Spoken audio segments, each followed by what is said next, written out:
ገንዘብህን ያው ትራንስፈር አድርግልሃለሁ አሁን ነው መድብል አታውዛው እሺ ለስራ ማስፈጸሚያ የሚሆን ብቻ ለለፋው ልፋት ዳጎስ ያለ ገንዘብ ቢከፈልህ ያንስብሃል እንጂ አይበዛብህ እንዴ ታሬ ምን ሆነሃል ህይወትህን አደጋ ላይ ጥለህ እኮ ነው ይሄን ስራ እየሰራህ ያለው መድብል የኔ ህይወት ከነዛ ምስኪን ህፃናቶች አይበልጥም የሁላችንም ህይወት ቢደመር ከነዛ ምስኪን ህፃናት ህይወት አይበልጥም እሺ መድብል ምን ማድረግ ነው ይሄን ሁሉ ምን ማለት ነው የልፋት ዋጋ ነው ታሬ ራስን ጠብቅሽ አመሰግናለሁ ሰላም ዋል እሺ ቻው መሄድ ትችላለህ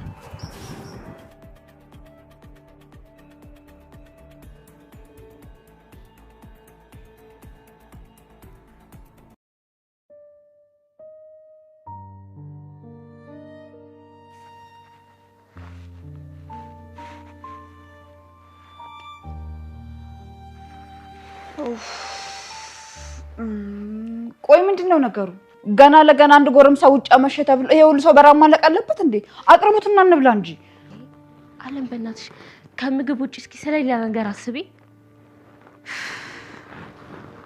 አሁን የታመሻ ነው የሚባለው ከቅርብ ጊዜ በኋላ እኮ ማምሸት ተው ነበር እኔ እኮ የገረመኝ ቆይ በስንት ጊዜው ቆይ እንዴት እንደዚህ አመሸ እንዴ ምንድነው እሱ ቆይ እሱ ወንድ አይደል እንዴ እኔ ከጓደኞቹ ጋር አንድ ሁለት እያለ ሊሆን ይችላል አረ ወክሽ እሱ ሲጀመር አንድ ሁለት ማለት ቢፈልግ እንኳን ወደ ሳይሆን እዚህ ቤት አምጥቶ ነው የሚጠጣው አቤት ቆይ አንቺ ምን ቤት ነሽ ሲጀመር አንቺ ጎረቤት ነሽ አይደል ነው ወይስ ያ መድብል ከሚባለው ሰውዬ ጋር ነገር አላችሁ አረ በእናትሽ ዝጊ ምን ትመስላለች እባካችሁ ሌላ ችግር አትፍጠሩ ዛሬ ተዋውቃችሁ ዛሬ ልትጣሉ ነው እንዴ ዳጣዬ አይዞሽ እሺ በለው ተይ እንጂ አንቺ ደግሞ ለሷ ማድላትሽ ነው አለም ልቤን አታድክሚም ምን ሆነሻል እጭ አንቺ ደግሞ የኔ ብቻ ነው እንደሚታዩሽ እነሱ አይታዩሽም እንዴ ራስ ነው አይደለም የምትፈልጊው ይሄው ቀርቦልሻል ለራስሽ የምትፈልጊው ያክል አንሽናቢ እውነትሽ ነው እንደዚህ ይሻላል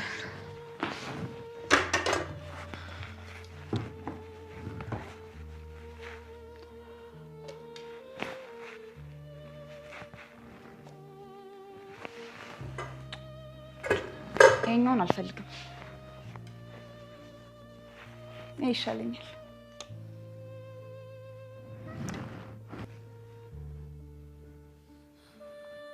ቅድስትዬ ግን የእውነት እህትሽ ናት ተመልካቹ መመሳሰል ውጭ እኮ ጭራሽ በጸባይ በባህሪ እኮ በምንም አትመሳሰሉ አንቺ አፍሽን ዝጊ በጥፊ እንዳላላጋሽ አንቺና ዳጣ የመድብል ነገር ትንሽ ግራ ገባኝ እኮ ቆይ የሚሄድበት የምታውቂው ቦታ አለ እንዴ አሮፍ እኔ ምንም አላውቅም አባ አይዞሽ መድብል ይመጣል እሺ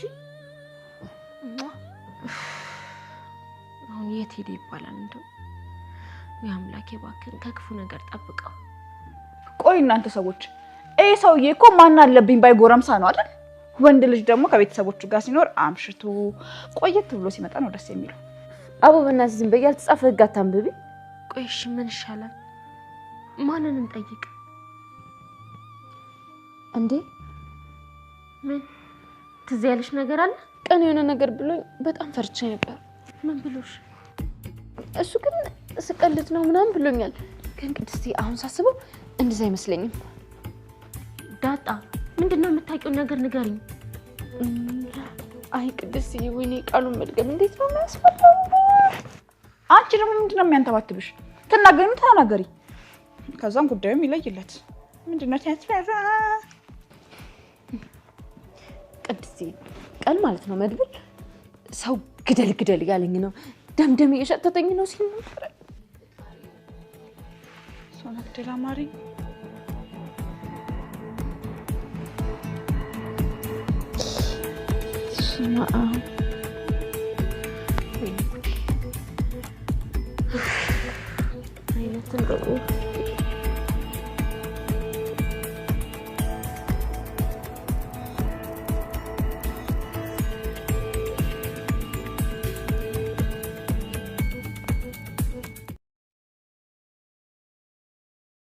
በማግስቱ ጠዋት ጥሩ ሰው ከመኝታው እንደተነሳ ወደምትማርበት ትምህርት ቤት ሄደ ለረጅም ሰዓታት ቢጠባበቅም የሺህ አረጊቱ የአይኑ ረሃብ እንደሆነች ቀረች።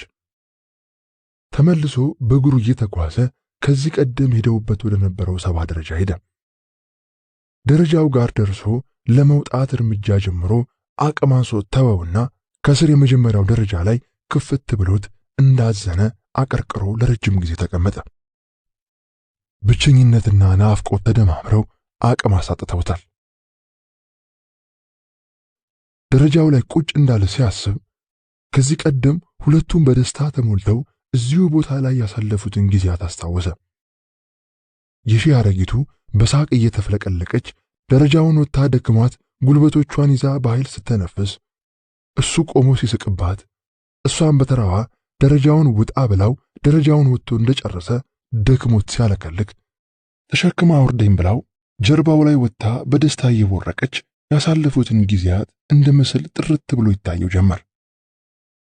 በምናብ እያስታወሰ የሺህ አረጊቱ ስትስቅ እየተመለከታት በእውን አብሯት ይስቃል፣ ከእንባው ጋር እየታገለ። ከቆይታ በኋላ ወደ ራሱ ሲመለስ ግን የሺህ አረጊቱ አጠገቡ የለችም። ብቻውን ነው። ሳቋ ብቻ ከሩቅ ይሰማዋል። ሳቋን ለማዳመጥ ጆሮውን ባቆመ ቁጥር ሳቋ እየራቀው ይጠፋበታል።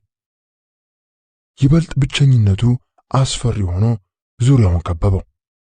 በዚህ ጊዜ ለመፍሰስ ሲታገለው የነበረው እንባው ግንፍል ብሎ መፍሰስ ጀመረ። ለረጅም ሰዓታት እዚያው የድንጋዩ ደረጃ ላይ በብቸኝነት እንደተቀመጠ ቆይቶ አመሻሽ ላይ ከተቀመጠበት ተነስቶ ወደ ማደሪያው ተመለሰ። አክስቱ ወደ ደብረ ሊባኖስ ለመሄድ ዕቃ ሲያዘገጃጁ ደረሰ። አክስቱን ሰላም ብሎ ብርቱ ድካም ስለተሰማው ወደ መኝታው ሄዶ ተጋደመ። ብዙም ሳይቆይ ጭልጥ ያለ እንቅልፍ ወሰደው። በእንቅልፍ ልቡ ህልም ያልም ጀመር። የሺህ አረጊቱ በጣም ናፍቀው ስለነበር በጠዋት ተነስቶ ወደ ምትማርበት ኮሌጅ ሄዶ በርቀት ሆኖ ወደ ትምህርት ቤቱ በር እየጠበቀ ቆየ። የተለያዩ ወንድና ሴት ተማሪዎች ወደ ቅጥር ግቢው ሲገቡ ተመለከተ። በኋላ ላይ የደጃዝማች አካል ወልድ መኪና መጥታ በር ላይ ደርሳ ቆመች። በሹፌሩ በኩል ያሉት እሳቸው ራሳቸው መሆናቸውን አውቋል። በወዲያኛው በር በኩል የመኪናው በር ተከፈተና የሺህ አረጊቱ ብቅ አለች። እንዳያት ኃይለኛ የደስታ ስሜት ሲወረው ታወቀው። ተወርውሮ ሄዶ ቢጠመጠምባት ደስተኛ ነበር። ነገር ግን አባትየው በመሆናቸው ፈርቶ እንዳያዩት ባለበት ቦታ ተደብቆ ሲከታተል የሺህ አረጊቱ እየተራመደች ወደ ትምህርት ቤት ስትሄድ ተመለከታት። ፊቷ ላይ የደስታ ስሜት የለም። ዝም ብላ አቀርቅራ ነበር ወደ በሩ የምትሄደው። ደጃዝማች አካል ወልድ መኪናቸውን አንቀሳቅሰው ቦታውን ለቀው ሲሄዱ ከተደበቀበት ወጣና ወደ እሷ መሮጥ ጀመረ። የሺህ አረጊቱ እየተራመደች በሩ ጋር ደርሳ ወደ ውስጥ ገባች። ከቆይታ በኋላ ተመልሳ መኪናው የቆመችበት ቦታ ላይ ስትመለከት መኪናዋ ተንቀሳቅሳ መሄዷን አየች። በፍጥነት ተመልሳ ወጥታ ዙሪያውን እየተመለከተች ጥሩ ሰውን ስትፈልግ ጥሩ ሰው እየሳቀ ወደ እሷ እየመጣ የሺዬ ሲል በደስታ እንደተሞላ ስሟን ጠራት። የሺህ አረጊቱ ጥሩ ሰውን ስትመለከተው በደስታ ስሜት ተሞልታ እየሮጠች ሄዳ ዘላ ተወርውራ አቀፈችው። እሱም አቀፋት። በናፍቆት ተቃቀፉ። የሺዬ የኔ ፍቅር በሕይወት አለሽልኝ? በስስት ፊት ለፊት እያየ በናፍቆትና በደስታ ተሞልቶ ጠየቃት። ደህና ነኝ ጥሩዬ፣ አንተ በሕይወት አለህ? አገኘሃለሁ ብዬ አልጠበቅኩም ነበር አለች፣ አይኗ በናፍቆት እንባና ሳቅ ተሞልቶ። በጣም ነው የናፈከኝ እኮ የኔ ጌታ አለችው። እኔስ የሺዬ ከተለያየን ጊዜ ጀምሮ በናፍቆትሽ ስንገበገብ ነው የከረምኩት። እንኳንም አሁን በሰላም አገኘሁሽ የኔ ፍቅር እያለ በናፍቆት እያወሩ በስስት ሲተቃቀፉ ወደ ትምህርት ቤት ቅጥር ግቢ የሚገቡ ተማሪዎች በሁለቱ ድርጊት ተገርመው እየሳቁ ቆመው ይመለከቷቸው ነበር። እነሱ ግን ሰው ያያቸው መሆኑን እንኳን የሚያስቡበት ጊዜ አልነበራቸው።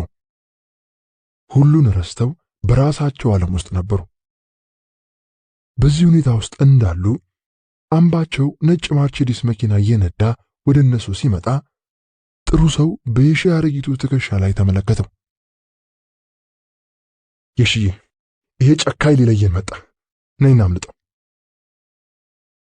አለና አንድ እጇን ይዞ ሲጎትታት የሺ አረጊቱ ወደ ኋላዋ ዞራ ስትመለከት የምታውቃት ነጭ ማርቼዲስ መኪና እየቀረበች ስለነበር ተመልክታው ወደ ኋላ ዞራ እየሮጠች እናምልጠው እንዳይዘን እያለች የሚጎትታትን ጥሩ ሰውን ተከትላ ትሮጥ ጀመር።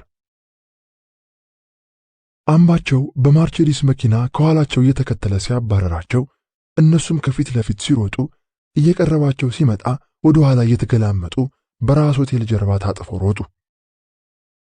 መኪናው ፍጥነት ላይ ስለነበር ቶሎ መጠምዘዝ ስላልቻለ የተወሰነ መንገድ ሄዶ ፍሬም በመያዝ ወደ ኋላ ተመልሶ ወደ እነሱ መንዳት ጀመረ። እየሮጡ የተወሰነ መንገድ ሄደው ዞረው ተመለከቱት። ከኋላቸው እየፈጠነ ሲመጣ በማየታቸው መጣ እንፍጠን እያለ ጥሩ ሰው እጇን እንደያዘ መታጠፊያ አግኝተው ተያይዘው ይሮጡ ጀመር። ማርቼዲስ መኪናው አሁንም በድጋሚ ፍጥነት ላይ ስለነበር ቶሎ መታጠፍ ባለመቻሉ የተወሰነ መንገድ ሄዶ ፍሬን ከያዘ በኋላ መሪውን ጠምዝዞ እነሱ ወደሚሮጡበት እየነዳ ይከተላቸው ጀመር። የሺ አረጊቱና ጥሩ ሰው እጅ ለእጅ እንደተያያዙ በመሮጥ ከመንደር ውስጥ ወጥተው ዋናውን አስፋልት ተሻገሩ። አምባቸው በመኪናው እየተከተላቸው ሲሄድ ከመንደሩ መውጫ ጋር ለግንባታ የተከመረ ድንጋይ ፊት ለፊቱ ስላጋጠመው መኪናውን ፍሬን ይዞ ቆመ። በጣም ተበሳጨ። መሪውን በሁለት እጁ እየደበደበ ይራገም ጀመር። በዚህ ጊዜ የሺ አረጊቱና ጥሩ ሰው ዋናውን አስፋልት ተሻግረው ቆሙ። ወዴት መሄድ እንዳለባቸው ሲያማርጡ ወደ ፒያሳ የምትሄድ አንበሳ አውቶቡስ ሰዎችን ጭና ስትንቀሳቀስ ተመለከቷት። ነይ በዚህ አውቶቡስ ገብተን እናምልጥ አለና ጥሩ ሰው እጇን እንደያዘ እየጎተተ በመሮጥ ወደ አውቶቡሱ ሄዱ። አውቶቡሱ በሩን ዘግቶ ጉዞ በመጀመሩ ጥሩ ሰው ከኋላ እየተከተለ እንዲያቆምለት በእጁ እየመታ ተከተለው። ሹፌሩ በፊት መስታወት ተመልክቷቸው ስለነበር የተወሰነ መንገድ ሄዶ ዳር ይዞ አቆመላቸው። እየሮጡ በተከፈተው የፊት በር ገብተው በድካም እየተነፈሱና እያለቀለኩ ሰውን እየገፈታተሩ ወደ ኋላ ወንበር ሲሄዱ ሰው ተገርሞ ይመለከታቸው ነበር። አውቶቡሱ ተንቀሳቅሶ ጉዞ ጀምሯል። ወደ ኋላው የመኪና መስታወት ሄደው ተመለከቱ። አምባቸው ሊከተላቸው ባለመቻሉ ተደስተው ተቃቀፉ። ከዚህ በኋላ እንደማያገኛቸው ሲያውቁ ፈነጠዙ። የቸርችል ጎዳናን አውቶቡሱ መውጣት ጀመረ። ደስተኛ ሆነው ይስቃሉ። በየማሉ እየተጠራጠሩ ወደ ኋላ ዞር ይመለከቱ ነበር። ከኋላ የሚከተላቸው ምንም መኪና ስላልነበር ተደስተዋል። ወዴት እንደሚሄዱ ሁለቱም አያውቁትም። ማምለጣቸውንና በነጻነት መገናኘታቸውን ብቻ ነው የሚፈልጉት። የትም ያደርሳቸው ጉዳያቸው አይደለም። አውቶቡሱ እየቆመ ሰው እየጫነ በመንቀሳቀስ ወደ ፒያሳ እየቀረበ ነው። ባንኮ ዲ ሮማ የሚባለው አካባቢ መድረስ ሲጀምር አውቶቡሱ ውስጥ ያሉ ሰዎች ማጉረምረም ጀምረዋል። አውቶቡሱ ፍጥነቱን እየቀነሰ መጓዝ ጀምሯል። ተሳፋሪው ይበልጥ እያጉረመረመ ከፊት ለፊት አንዳች ነገር ለማየት አንዱ ባንዱ ላይ ይንጠራራል። ይሄ ሁሉ ሲሆን የሺ አረጊቱና ጥሩ ሰው የነበረውን ሁኔታ አላስተዋሉ። እነሱ በራሳቸው ተቀራርበው ሲሰጡ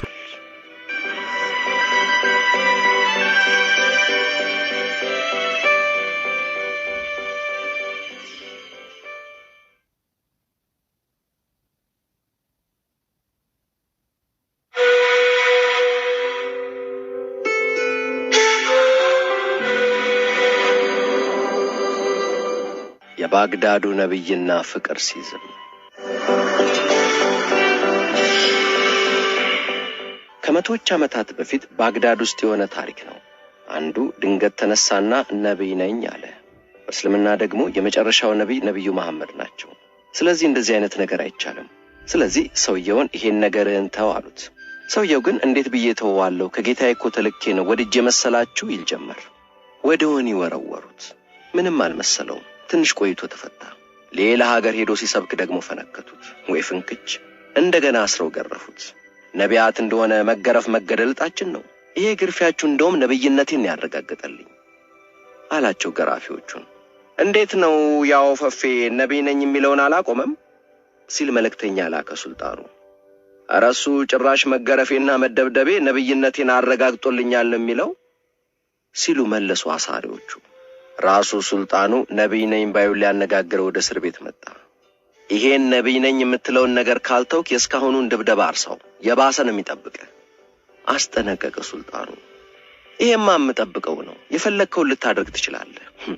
ይሄማ የነቢያት ዕጣ እኮ ነው፣ መደብደብ ዕጣችን ነው። ይሄኔ ጥግ ላይ ተቀምጦ የነበረ አንድ አይምሮ መምተኛ ከት ብሎ ስቆ ሱልጣን ሆይ እንዳታምነው፣ የለየለት ቀጣፊ ነው፣ ፈጽሞ ነብይ አይደለም አለ። እኮ እንዴት አወቅ? ጠየቀ ሱልጣኑ። እንዴ ሱልጣኑ ያታውቅም እንዴ? እኔ እኮ እግዚአብሔር ነኝ፣ ጨርሶ ይሄን ሰው ያላኩትም ጨርሶ።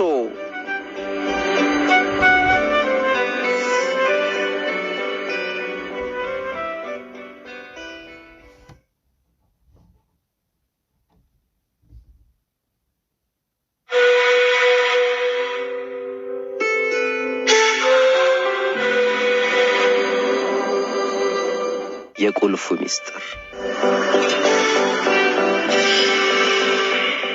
እርግጠኛ ነኝ ይህን ፊልም አላያችሁትም። እንዴት ልታዩት ትችላላችሁ?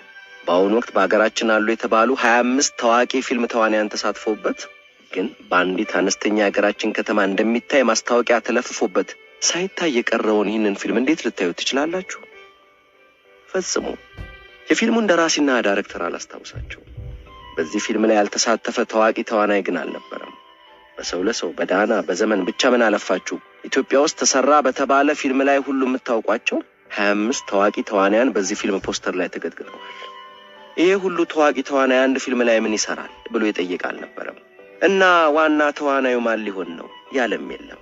ብቻ በአንዲት የሀገራችን አነስተኛ ከተማ ከዕለታት አንድ ቀን አንድ ትልቅ የፊልም ፖስተር ለጥፎ በሞንታርቦ የሚቀሰቅስ መኪና ታየ። የፊልሙ ርዕስ ፖስተሩ ላይ በትልቁ ተጽፏል። ህዝቡን ግን የመሰጠው የቁልፉ ሚስጥር የሚለው የፊልሙ ርዕስ አልነበረም። ይልቁንም በፊልሙ ፖስተር ላይ ያያቸው 25 ታዋቂ ተዋናያን ጉዳይ ነበር ረፍት የነሳው። እንዴት ያለ ምርጥ ፊልም ይሆን አለ ህዝቡ። በፊልሙ ፖስተር ላይ በሀገራችን አሉ የተባሉ 25 ታዋቂ ተዋናያን ምስል አንዱ በሌላው ላይ ተደራርቦ ተገድግዷል። ሰለሞን ቦጋለ አልቀረ፣ ሰላም ተስፋዬ በሉ፣ ሀረጎይና ሰፋ፣ ከሷ ጀርባ ደግሞ ማንዴላ፣ ከሱ ጎን ደግሞ ግሩም ዘነበ። በቃ ምን አለፋችሁ የቀረ ታዋቂ ተዋናይ የለም ስላችሁ። በዛ ላይ ደግሞ የሞንታርቦ ቅስቀሳ። በቴሌቪዥንና በፊልም የሚያውቃቸውን የሀገሪቱን ምርጥ ተዋናያን አንድ ላይ በአንድ ፖስተር ያየው የትንሿ ከተማ ህዝብ በስሜት አበደ። የፊልሙ መግቢያ ትኬት በሰልፍ ተቸበቸበ። ለአትርፍ ያለው በ100 ብር የገዛውን ትኬት በ500 ብር ሸጠው። የከተማዋ ትልቁ አዳራሽ ካፍ እስከ ገደፉ ሞላ። መዝጋቢ ጠፍቶ እንጂ በአንድ አዳራሽ ውስጥ የሚያክል ሰው ሲታጨቅ ሪከርድ ሰብሮም ይሆናል። የ3-4 ሰው ሸክም አልችል ያሉ የአዳራሽ ወንበሮች የተሰባብረው አለቁ። ከቤተሰብ አባል ይቀር የለም።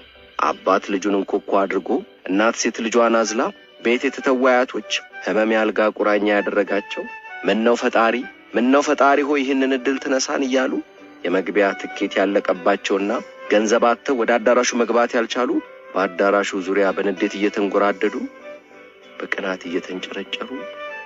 ፊልሙ ይጀመራል የተባለው ከምሽቱ 1 ሰዓት ላይ ነበር። ቢሆንም መቼም ያበሻ ነገር ነው በሚል አዳራሹን የሞላው ህዝብ ለሁለት ሩብ ጉዳይ ድረስ አንዳችም ድምጽ አላሰማም ነበር። እንዴ ፊልሙ እኮ ምርጥ ነው፣ ደግሞ ሲዲውም ቢላቸው ይችላል፣ ፕሮጀክተሩስ ቢሆን ደግሞ ሰው ሞልቶ እስኪገባ። ግን ደግሞ እኮ አዳራሹ ሞልቷል። ቢሆንም ሰው ታግሶ መጠበቅ ጀመረ። 2 ሰዓት ሲሆን ግን ጉምጉምታ ተጀመረ። ሄይ ፊልሙን ጀምሩት እንጂ። ፉጨት፣ መልስ የለም። ሰው ሲያጨበጭብ ሲያፏጭ 2 ሰዓት ተኩል ሆነ። ይሄኔ የህዝቡን ንዴት ጣሪያ ነካ። ፊት የተቀመጡት ሰዎች መድረኩ ላይ ወጥተው ቢያዩ ምንም የለም። ምንም። እንዴት ነው ነገሩ? ከአዳራሹ ጀርባ ያሉት አየር እንውሰድ ብለው ከኋላ ያለውን በር ለመክፈት ሲሞክሩ ተቆልፏል።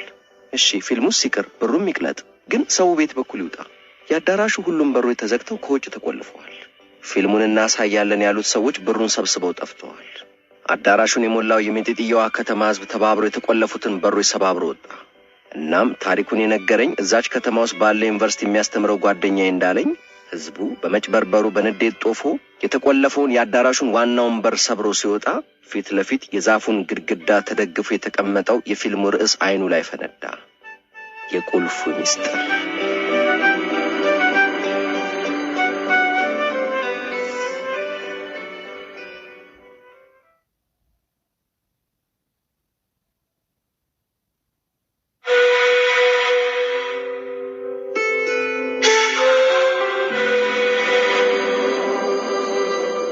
ውርርድ።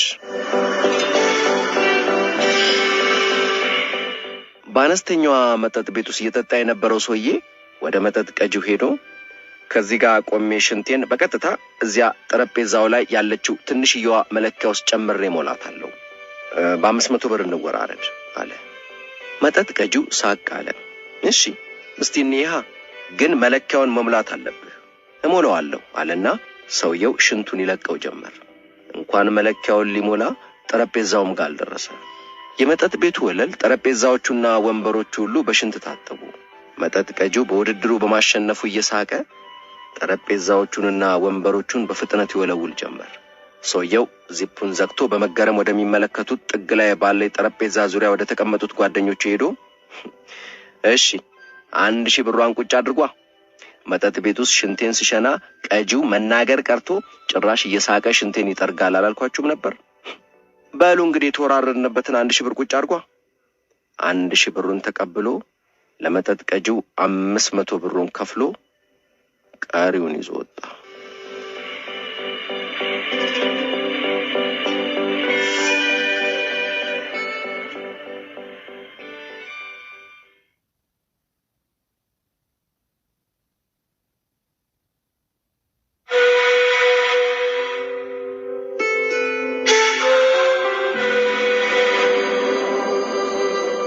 የሱሜሩ ተራራ።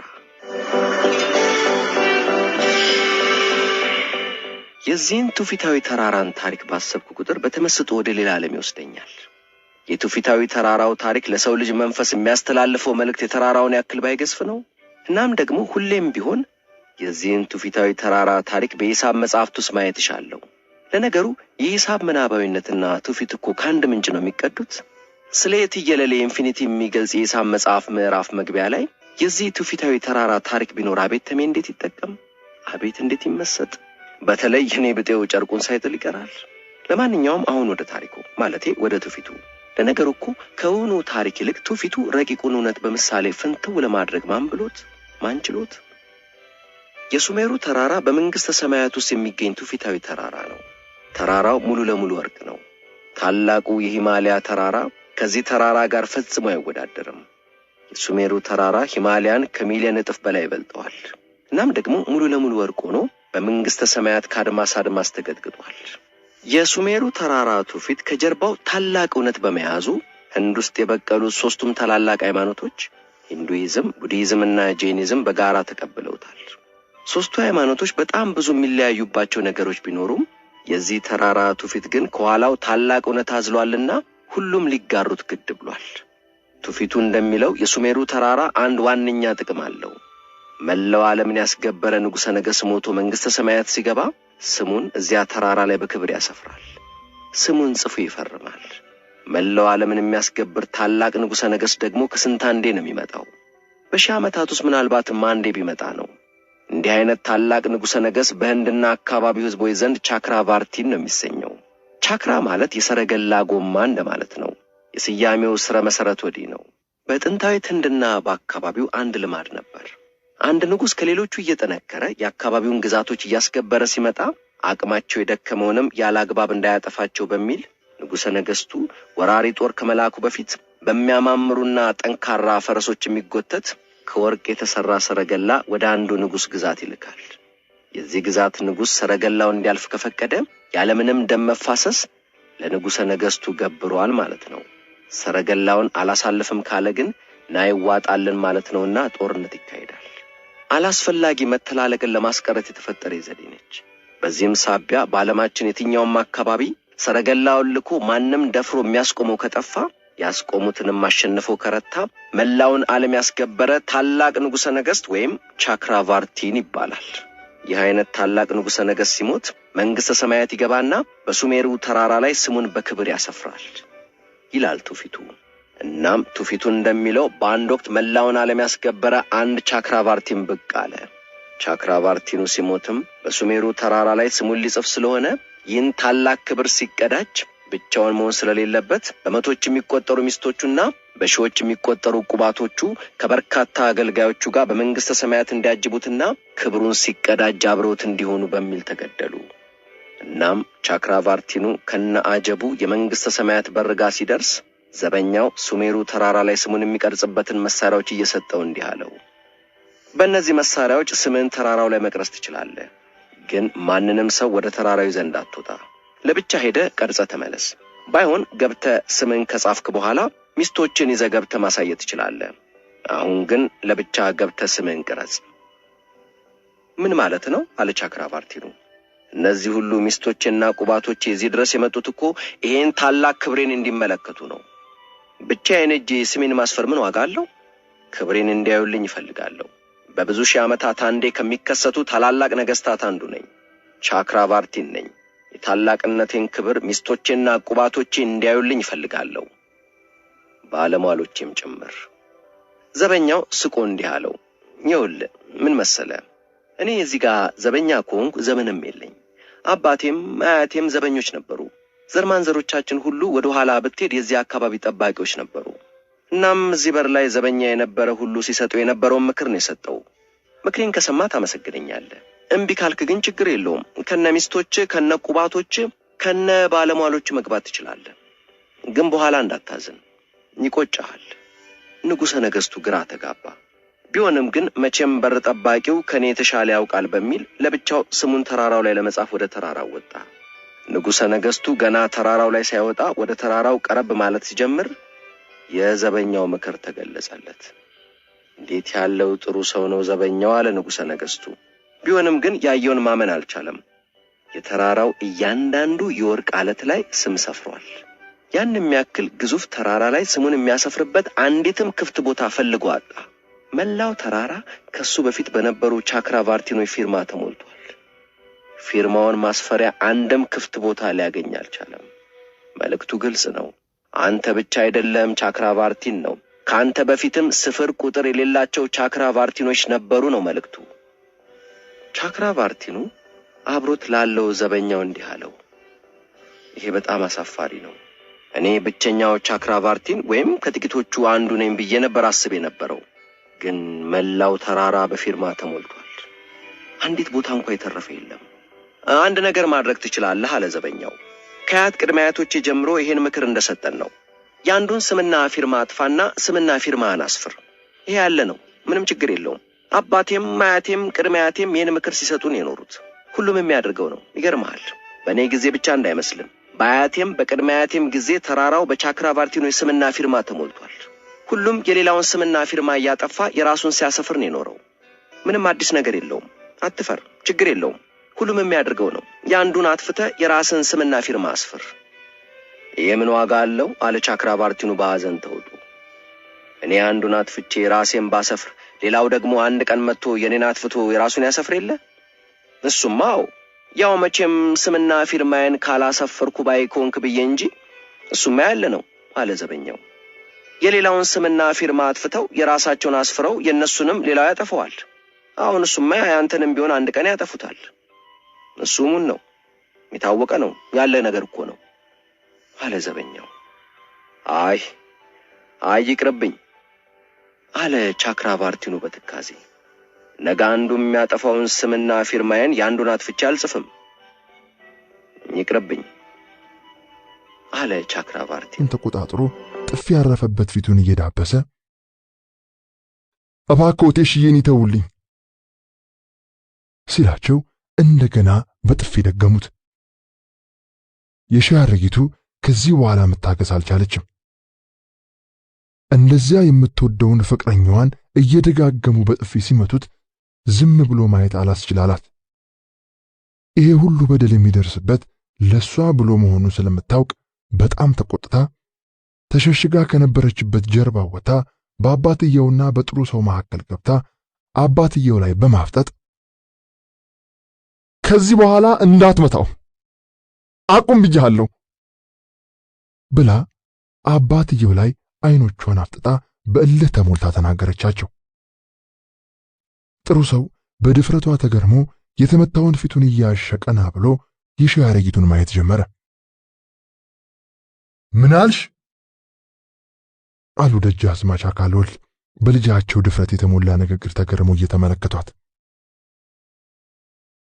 እንዳትመታው፣ ከዚህ በኋላ ከሱ የሚለየኝ ሞት ነው ብላ በድፍረት ስትናገር በዙሪያው ከበው የነበሩት ፖሊሶችና ሌሎች ሰዎች በድፍረቷ ተገርመው ሲያጉረመርሙ ከፍተኛ ድምፅ ተሰማ። በዚህ ጊዜ አምባቸው በቦታው ደርሶ ስለነበር የተሰበሰበውን ፖሊሶች እየሰነጠቀ አልፎ ብቅ አለ። ደጃዝማች አካልወልድ በድፍረቷ ተበሳጭተው በጥፊ ፊቷ ላይ በኃይል ደረገሙባት። ስላዞራት ልትወርቅ ስትንገዳግድ ጥሩ ሰው ያዛትና አዙሮ አቀፋት። ደጃዝማች በመበሳጨታቸው ለማላቀቅ እጇን ይዘው ሲጎትቷት ጥሩ ሰው ለይተው እንዳይወስዱበት እንደያዛት ላለመልቀቅ ሲታገል ቆመው ሲመለከቱ የነበሩ ፖሊሶች ወደ እነሱ በመሄድ ተረባረበው ጎትተው አለያዩአቸው። የሺዬ እኔ ወድሻለሁ አትሂጂብኝ እያለ በፖሊሶቹ እጅ ገብቶ ለማስለቀቅ እየተወራጨ በመጮህ ድምፁን ከፍ አድርጎ ሲናገር የሺህ አረጊቱም እኔም ወድሃለሁ ጥሩዬ እያለች በማልቀስ የያዟትን እጆች ለማስለቀቅ እየተወራጨች ታገለቻቸው። ልታስለቀቅ ባለመቻሏ እየጎተቱ ወስደው ለአምባቸው አስረከቧት። የሺህ አረጊቱ አምባቸውን ስታየው ይበልጥ ጥላቿ ጨምሮ ለማስለቀቅ እየታገለችው መቼም ያንተ አልሆንም፣ ዝም ብለን የደከምከው እኔ ጥሩዬ ነኝ እንጂ አንተ አይደለሁም እያለች እየጮኸች ድምጿን ከፍ አድርጋ ተናገረች። ልታስለቅቀው ሙከራ ስታረግ አምባቸው በሁለት እጆቹ ወደ ራሱ አስጠግቶ ጥብቅ አድርጎ ያዛት። የሺህ አረጊቱ ምንም በኃይል ብትታገለውም ልታስለቅቀው ስላልቻለች ተስፋ ቆርጣ ቆመችና ፊቷን ወደ ፊቷ አስጠግታ በጥላቻ ተመልክታው ምራቋን ሰብስባ ፊቱ ላይ ተፋችበት። አምባቸው ፊቱ ላይ የተፋችበትን ምራቅ በመዳፉ ጠርጎ በቁጣ አስተዋላት። ጥሩ ሰው ምንም ቢታገል ሊያስለቅቃቸው አልቻለም። በዚህም በኃይል ተበሳጭቶ መሳደብ ጀመረ። እናንተ ሆዳሞች ልትለዩን ነው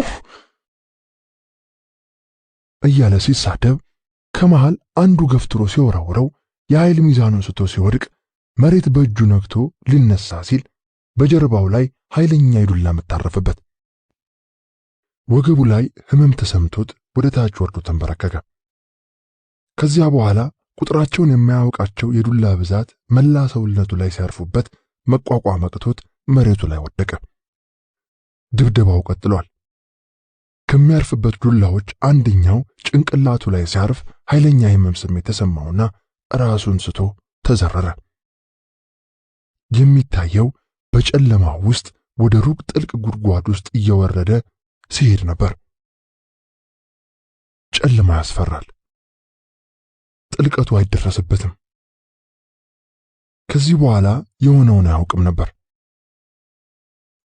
አንተ ጥሩ ሰው እያሉ አክስትየው በኃይል እየወዘወዙ ሲቀሰቅሱት ነው ከህልሙ ባኑ የተነሳው። ይሄ ጤና ሳይሆን ሞት ነው፣ የመነክቶ ነው ጥሩ ሰው ሲሉት በደንብ ባልነቃ ስሜት ባኑ እንደተነሳ አይኖቹን እያጨናበሰ ፊት ለፊቱ የቆሙትን አክስቱን እየተመለከተ ምንድነው አለ። በስመ አብ ወወልድ ወመንፈስ ቅዱስ እያሉ ያማተቡ ተመለከቱት። በደንብ እየነቃ ወደ ራሱ ሲመለስ አክስቱ መሆናቸውን አረጋግጦ ምን ነው አክስቴ ሲል ተጠራጥሮ አክስቱን እያየ ጠየቃቸው። እንዴ ሰዓሊ ለነ ቅድስት ይሄስ ሲጉር ነው በጤናህ አይመስለኝም። ምን ሆኜ ነበር? ምን ያህል ወንከው አለ ጥሩዬ ስትቃጅ ስትጮህ ነበር እኮ